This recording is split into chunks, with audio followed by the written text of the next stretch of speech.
అనేక సంవత్సరాలుగా విద్యా వ్యవస్థలో ఉన్నాను. కళాశాలను నడుపుతున్న అనుభవంతోనే ప్రతి ప్రభుత్వం నుంచి కూడాను స్టూడెంట్స్కి ఏదో విధంగా ఎస్సీ, ఎస్టీ, బీసీ అన్ని కులాల వారికి అనేక విధాల పథకాలు ఉన్నా కూడా ఒక్క ఎకనామికల్లీ బ్యాక్వర్డ్ కాస్ట్ అని ఒకటి అంతే. ఆ బ్రాహ్మణులు అనేక మంది చదువుకు దూరం అయిపోతున్నారు. 90%, 95% వచ్చిన క్యాండిడేట్ కాకుండా కౌన్సిలింగ్లో అంతకన్నా తక్కువ వచ్చిన మార్కులకి మేము చూస్తున్నాం. ప్రత్యక్ష నిదర్శనాన్ని నేను. వాళ్ళకి అనేక విధాల పథకాలు తోడ్పడుతున్నాయి ప్రభుత్వం వల్ల. సరే, ఇది ఇలా ఉండగా మరి 4-3 ఏళ్ల నుంచి అయితే దాదాపు మంత్రివర్యులు ఇక్కడే ఉన్నారు, సభాముఖంగా తెలియజేస్తున్నారు, ఫీజు రీయింబర్స్మెంట్ లేకుండా విద్యా వ్యవస్థ చాలా కొనారిల్లుతున్నది. అనేక కళాశాలలు మూతపడుతున్నాయి. ఫ్రెండ్స్, ఇలాంటి పరిస్థితుల్లో ఇలాంటి చారిటబుల్ ట్రస్ట్ వాళ్ళ అమ్మగారి పేరు ఎప్పటికీ చిరస్థాయిగా ఉండేటట్టు నరేంద్ర గారు ఒక మంచి కార్యక్రమాన్ని తలపెట్టినారు. నరేంద్ర చాలా ఏళ్ల నుంచి నాకు పరిచయం. ఇలాంటి అనేక విద్యా వ్యవస్థ సంబంధించిన అనేక కార్యక్రమాలు చేస్తున్నారు. ఇది చాలా అవసరం కూడాను. ఇప్పటిదాకా సతీష్ గారు చెప్పినట్టుగా చదువుకొని వెళ్ళిపోతే అయిపోయినట్టు కాదు. మీరు వచ్చి ఒక 5 నిమిషాలు మాట్లాడినా కూడా ఇక్కడే మీరు ఈ ట్రస్ట్ ద్వారా చదువుకున్న వాళ్ళు 10 నిమిషాలు వచ్చి కనిపించిపోయిన క్లాస్లో కూడా ఇది ఇన్స్పిరేషన్ ఫర్ ద క్లాస్ రూమ్లో ఉన్న ఇప్పుడు చదువుకుంటున్న స్టూడెంట్స్కి. ఆ మాత్రం అన్నా కూడా మనం తలుచుకోవాలి, విశ్వాసంగా ఉండాలి.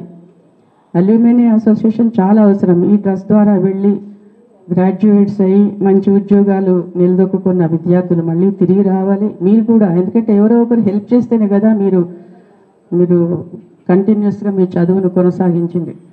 ఎప్పుడు నిన్న రాదు, రేపు మనం ఎవరూ చూడలేదు, రేపు చూసి వచ్చిన వాళ్ళు ఎవరు లేరు. ఇవాళ మనం బతుకుతున్నాం, కానీ నిన్నను మర్చిపోకూడదు, నిన్నటి అనుభవాలు మర్చిపోకూడదు. అందులో ముఖ్యంగా నరేంద్ర గారు ఇప్పటిదాకా మాట్లాడుతుండే తన అనుభవాలు. బడి చౌడీలో ఒక స్కూల్లో 8th, 9th క్లాస్ దాకా అక్కడ 3 సంవత్సరాలు చదువుకున్నారట. అప్పుడు ఆయన చూసిన ఆ స్కూల్ పరిస్థితులను తలుచుకుంటూ మరి దానికి ఏదో ఒకటి చెయ్యాలి అంటే, మనం చదువుకున్న ప్లేస్ని ఏదో ఒకటి, మనం తెలియగల వాళ్ళం అంటే, చదువుకోగలిగినాం అంటే ఎంతమందో హెల్ప్ చేస్తే మనం అది కంప్లీట్ చేయగలుగుతాం. తల్లిదండ్రులే కాదు, సమాజమే కాదు, స్కూలే కాదు, చాలామంది హెల్ప్ చేస్తేనే మనం ఇవాళ ఈ మాత్రం మనం మర్యాదగా సొసైటీలో బతకగలం. అది మర్చిపోకూడదు. మన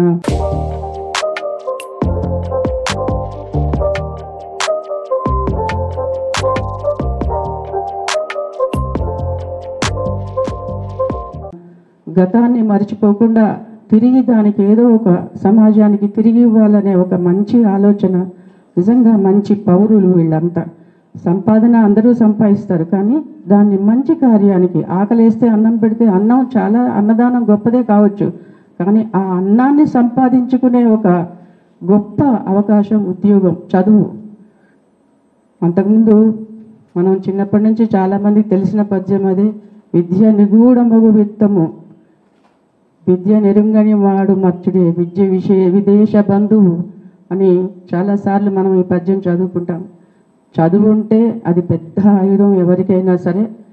మన కులంలో ఎస్పెషల్లీ బ్రాహ్మణులకి చదువుకు మించింది ఇంకేమీ లేదు. అది ఏ విషయం వలన డబ్బు లేక ఫీజు కట్టలేకుండా ఆగిపోవాలి, ఈ అబ్బాయి చదువుకోలేదు అనేది మళ్ళీ వినకుండా మీరందరూ బాగా చదువుకోవాలి, ఇలాంటి అవకాశాలను ఉపయోగించుకోవాలి. మరి ఇంకా ముందు కూడా మా కాలేజీల్లో కూడా మేము ఆఫర్ చేస్తున్న కాలేజీల్లో కూడా స్పెషల్లీ మన విద్యార్థులకి, అలాగే బార్డర్ సైన్యంలో పనిచేస్తున్న వాళ్ళకి చాలా వరకు కన్సెషన్స్ ఇవ్వడము, రిలాక్సేషన్, ఫీజు రిలాక్సేషన్ చేయడం ఇంతవరకే మేము చేయగలుగుతున్నాం. అలా ప్రతి ఒక్కరు కూడా మీరు చదువుకున్న విద్యా కళాశాలలు కావచ్చు, చిన్న స్కూల్స్ కావచ్చు, దాని గురించి ఒక్క నిమిషం ఆలోచించండి. రిటైర్మెంట్ 60 సంవత్సరాలకు అయిపోయినా కూడా చాలామంది 70-80 ఏళ్ల దాకా కూడా యాక్టివ్గానే ఉన్నారు. మీ వంతు మీ అనుభవాలు క్రోడీకరించుకుని ఏదో ఒక రూపంగా విద్య కోసం కొంచెం టైం కేటాయించి తిరిగి ఈ సమాజానికి ఇద్దాము మనం అందరం. అది 10 నిమిషాలు పిల్లలతో మాట్లాడి మోటివేట్ చేయడమే కావచ్చు, ధన రూపేణా కావచ్చు, ఇంకా ఎనీ యాంగిల్లో.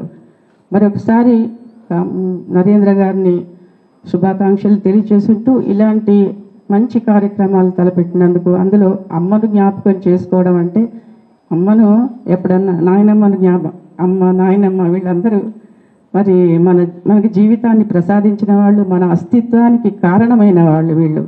సో వాళ్ళ తలుచుకుంటూ వాళ్ళ సంస్మరణలో చేస్తున్న ఈ కార్యక్రమాలు దిగ్విజయంగా కొనసాగాలని, ఇంకా ఇందులో ఇప్పటిదాకా చెప్పిన దాని ప్రకారము పాత వాళ్లకు రెన్యూవల్ చేస్తున్నారట విద్యార్థులకు, కొత్త వాళ్ళని కూడా ఇంకా కొంతవారికి అలాట్ చేస్తున్నారట. ముందుగా ఇవాళ అందుకోబోయే విద్యార్థులందరికీ కూడా ముందుగా శుభాకాంక్షలు తెలియజేస్తూ, గతాన్ని మర్చిపోకుండా తిరిగి దానికి ఏదో ఒక సమాజానికి తిరిగి ఇవ్వాలనే ఒక మంచి ఆలోచన, నిజంగా మంచి పౌరులు వీళ్ళంతా.